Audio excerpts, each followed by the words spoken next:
మన ఐఎస్ జగన్నాథపురం వెళ్తే ఒక ఆడపడుచు కూర్చొని రోడ్డు అందరితో మనకి కొట్లాడి పోట్లాడి, నేను ఇంకా ఆవిడ పరిస్థితి చూసి ఆపాను. ఇవ్వండమ్మా అంటే ఆవిడొచ్చి ఒకటే అడిగింది, అన్న మాకు రోడ్డు లేదన్నా ఇక్కడ.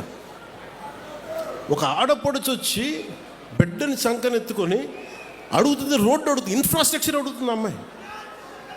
కనీసం రోడ్డు వేయండి మాకని.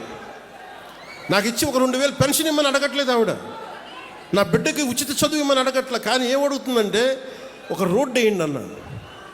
అంటే రోడ్డు అనేది ఎంత కీలకమైందంటే ఈ పల్లి పండుగ నేను అంత కమిటెడ్గా నేను చేస్తున్నాను.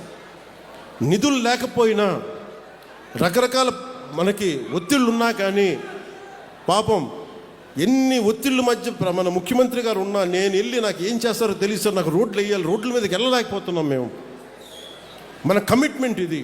అంటే పాప ఆయన కింద పడి తర్జన భర్జనలు పడి పాపం ఈరోజు మనకి ఇన్ని కోట్లు ఇవ్వగలుగుతున్నారు, అటు కేంద్ర ప్రభుత్వం కానీ రాష్ట్ర ప్రభుత్వం కానీ. అంటే ఇవన్నీ ఎందుకు చెప్తున్నానంటే, మనము సగటు మనిషి కోరుకుంటుంది డెవలప్మెంట్ కోరుకుంటున్నాడు.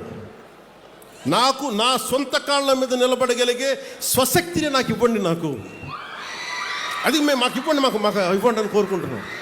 నేను ఆ దిశగా నేను ఆలోచిస్తున్నాను. ఎందుకంటే ఎంతసేపు చేపలు పట్టి కూడా నేర్పించాలి కానీ చేపలు